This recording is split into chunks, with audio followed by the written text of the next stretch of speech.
नमस्कार, मैं अभिषेक और आप देख रहे हैं मुंबई क्राइम टीवी। आइए रुक करते हैं खबर की ओर। बीजेपी सांसद सुधांशु त्रिवेदी का कहना है, आपका झूठ राजनीतिक और संवैधानिक दृष्टि से बेनकाब हो गया है। अब दिल्ली की जनता समझ चुकी है कि ये दोनों पार्टियां, आप और कांग्रेस, पूरी तरह बेनकाब हो चुकी है। दोनों भ्रष्ट पार्टियां एक दूसरे को किया बेनकाब।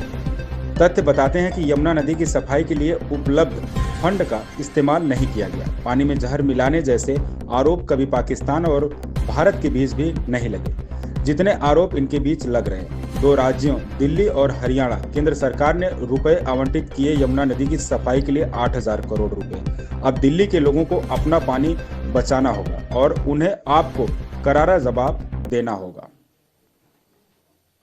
यानी अब राजनीतिक और संवैधानिक दोनों दृष्टियों से आम आदमी पार्टी का झूठ पूरी तरीके से उजागर हो गया है। इसलिए अब मुझे लगता है दिल्ली की जनता को बहुत साफ साफ समझ में आ गया है कि भ्रष्टाचार में आकंठ डूबे ये दल सिर्फ एक दूसरे के भ्रष्टाचार को बचाने के लिए, एक दूसरे के सच को झूठ का मुलम्मा लगाकर छुपाने के लिए आए थे और अब वो पूरी तरीके से एक्सपोज हो गए। मुझे लगता है कि चुनाव आयोग के इस सवाल के बाद तो केजरीवाल जी के लिए माफी भी छोटी चीज है और दिल्ली की जनता उन्हें माफ नहीं करेगी। परंतु इन दोनों भ्रष्टाचारी दलों ने एक दूसरे के भ्रष्टाचार को जिस हिसाब से उजागर किया है, उसके लिए मैं एक पंक्ति कहना चाहूंगा।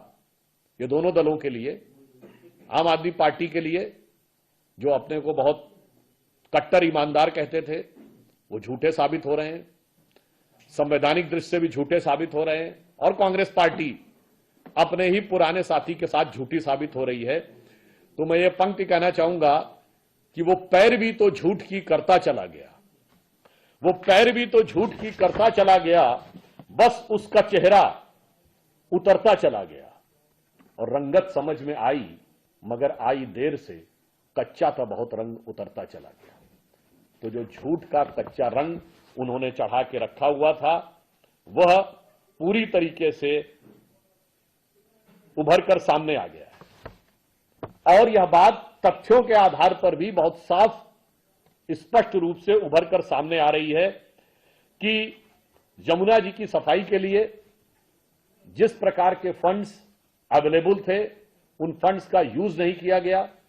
अपनी अक्षमता को छुपाने के लिए दुष्प्रचार किया गया और इतने छिछले स्तर के झूठ का प्रयोग किया गया जो शायद भारत पाकिस्तान युद्ध में पाकिस्तान ने भी भारत पे आरोप नहीं लगाए कि हमने उनकी नदियों में जहर मिला दिया है, मगर यह सर्जिकल स्ट्राइक का सबूत मांगने वालों ने देश के अंदर एक प्रदेश और दूसरे प्रदेश के बीच में इस प्रकार का आरोप लगाने का जो काम किया है, मेरे विचार से दिल्ली की जनता के मान सम्मान और स्वाभिमान के ऊपर भी इस बात का पूरा प्रभाव पड़ता है।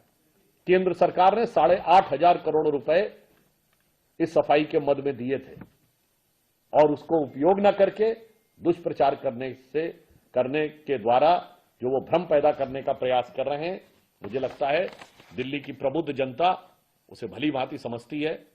और यह बात अब सिर्फ पानी की नहीं रह गई है। पानी का एक अर्थ होता ना जल, पीने वाला पानी, और दूसरा होता पानी मतलब आपका मान सम्मान, जो प्राइड एंड प्रेस्टीज। तो मुझे लगता है अब दिल्ली की जनता के पानी पे बात आ गई है, यानी पीने वाला पानी और मान सम्मान की। क्या वो इतना किसी को नासमझ समझते हैं?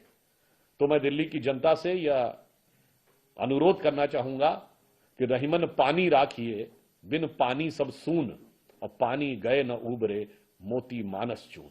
तो अब दिल्ली को अपने पानी की रक्षा करनी है और इन जहरीली बानी बोलने वालों को करारा जवाब 5 तारीख को देना है। इस खबर में बस इतना ही। बने रहिए मुंबई क्राइम टीवी के साथ।